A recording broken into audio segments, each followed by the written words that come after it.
আমাদের চারপাশে কি দারুণ একটা জগৎ, তাই না? গাছপালা, পশু পাখি, কত কি! আজ আমরা তাদের জীবনেরই এক অসাধারণ রহস্যের সমাধান করব। চলো তাহলে এই চমৎকার রহস্যের দুনিয়ায় ঢুকে পড়া যাক। আচ্ছা, কখনো কি ভেবে দেখেছো একটা ছোট্ট একদম ধুলোর কণার মতো বীজ থেকে কিভাবে একটা বিশাল বড় আম গাছ বা বটগাছ তৈরি হয়? ব্যাপারটা তো একদম জাদুর মতো, তাই না? চলো আজ এই জাদুর পেছনের বিজ্ঞানটাই জেনে নিই। আমাদের এই বীজের অভিযানের প্রথম ধাপটা হলো ওর ছোট থেকে আস্তে আস্তে বড় হয়ে ওঠা। আর বিজ্ঞানের ভাষায় এই বড় হওয়ার কিন্তু একটা সুন্দর নাম আছে। এখানে কি দেখা যাচ্ছে বলো তো? একটা ছোট্ট চারা গাছ ধীরে ধীরে একটা মস্ত বড় গাছে পরিণত হচ্ছে। আবার একটা ছোট্ট মুরগির ছানা বড় হয়ে একটা পূর্ণাঙ্গ মুরগি হয়ে যাচ্ছে। এই যে ছোট থেকে আকারে বড় হওয়া, একেই বলে বৃদ্ধি। কি খুব সহজ না? তাহলে মনে থাকবে তো, বৃদ্ধি মানেই হলো বড় হওয়া। একটা বীজ কিন্তু মাটিতে পড়ার পর প্রথমে ঘুমিয়ে থাকে। ওর ঘুম ভাঙানোর জন্য ঠিক তিনটা জিনিস লাগে। কি কি সেগুলো? পানি, বায়ু আর একটুখানি উষ্ণতা বা তাপ। এই তিনটা জিনিস পেলেই কিন্তু বীজের ঘুম ভেঙে যায় আর ওর ভেতর থেকে ছোট্ট একটা অঙ্কুর বেরিয়ে আসে। বীজের এই ঘুম ভাঙার প্রক্রিয়াটাকেই বলে অঙ্কুরোদ্গম। আচ্ছা, বীজের তো ঘুম ভাঙলো, কিন্তু শুধু ঘুম ভাঙলেই তো হবে না। বড় হওয়ার জন্য ওরও তো খাবার চাই, তাই না? একটা চারাগাছের ভালো করে বেড়ে ওঠার জন্য দরকার ঠিক 5টা জিনিস: সূর্যের আলো, পানি, বাতাস, ভালো মাটি আর সেই মাটি থেকে পাওয়া নানা রকম পুষ্টি। গাছটা তো এখন বেশ বড় হয়ে গেছে, এখন কি হবে? এরপর গাছটা তার সবচেয়ে সুন্দর আর রহস্যময় অংশটা আমাদের দেখাবে, আর সেটা হলো ফুল। চলো এবার ফুলের এই রঙিন রহস্যটাই ভেদ করা যাক। ওয়াও, কি সুন্দর একটা ফুল, তাই না? ফুল কিন্তু শুধু দেখতেই সুন্দর নয়, এর একটা ভীষণ জরুরি কাজও আছে। এটাকে গাছের একটা সুপার পাওয়ারও বলতে পারো। চলো আমরা এখন এই ফুলের ভেতরে গিয়ে দেখি এর কোন অংশের কি কাজ। ফুলের ঠিক নিচের দিকে এই যে সবুজ পাতার মতো একটা অংশ দেখছো, এর নাম হলো বৃতি। যখন ফুলটা ছোট কুঁড়ি হয়ে থাকে, তখন এই বৃতি ওকে একজন বডিগার্ডের মতো সব বিপদ থেকে আগলে রাখে। আর এই যে রঙিন অংশগুলো, এইগুলো তো আমরা সবাই চিনি। এগুলো হলো পাপড়ি। পাপড়ির কাজ হলো নিজেকে সুন্দর করে সাজিয়ে রাখা, যাতে মৌমাছি আর প্রজাপতির মতো বন্ধুরা ওর কাছে বেড়াতে আসে। ফুলের ভেতরে এই যে সরু কাঠির মতো অংশগুলো দেখতে পাচ্ছ, এগুলো হলো পুংকেশর। এটা ফুলের পুরুষ অংশ। আর এর মাথায় এক ধরনের জাদুর মতো হলুদ গুঁড়ো তৈরি হয়। এই গুঁড়োর নাম হলো পরাগরেণ।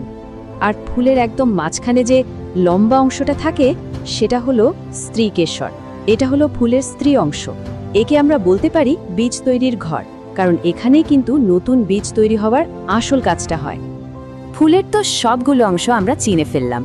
এখন চলো দেখি এই অংশগুলো একসাথে মিলেমিশে ফুল তার সবচেয়ে জরুরি মিশনটা কিভাবে সফল করে, কিভাবে নতুন ফল আর বীজ তৈরি করে। মনে আছে পুংকেশরের ওই হলুদ জাদুর গুঁড়োর কথা? পরাগরেণু। সেই পরাগরেণু যখন বাতাস বা মৌমাছির ডানায় চড়ে উড়ে এসে স্ত্রীকেশরের মাথায় বসে, তখন সেই ঘটনাটাকেই বলে পরাগায়ন। এটা কিন্তু খুব জরুরি একটা ধাপ। পরাগায়নের পরই শুরু হয় আসল জাদু।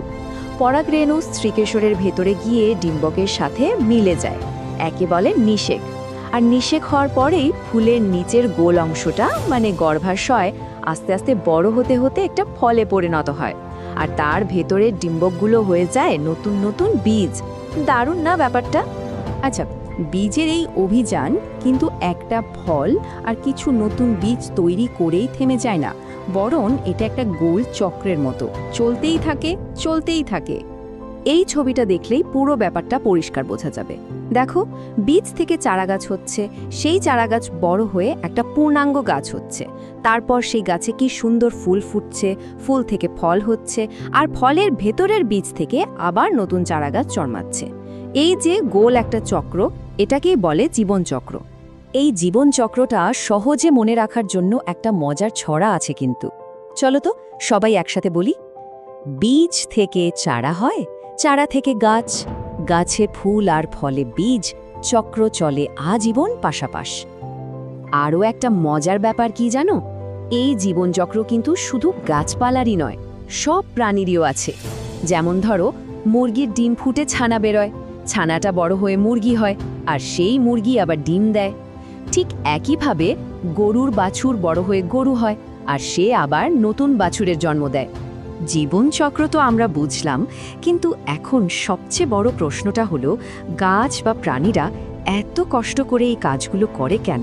কেন এই নতুন চারা বা নতুন বাচ্চা জন্ম দেওয়াটা এত জরুরি? যখন একটা জীব নিজের মতো দেখতে আরও একটা নতুন জীবের জন্ম দেয়, সেই সহজ প্রক্রিয়াটাকেই বলে প্রজনন।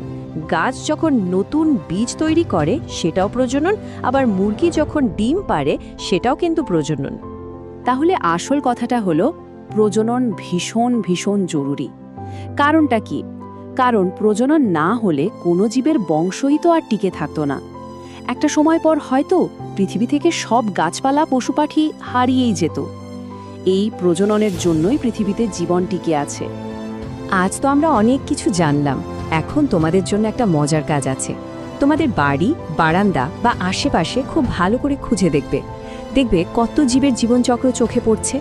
একটা ছোট্ট মরিচ গাছ, একটা প্রজাপতি বা দেয়ালে থাকা একটা টিকটিকি, সবকিছুর মধ্যেই কিন্তু এই দারুণ জীবনচক্রটা লুকিয়ে আছে।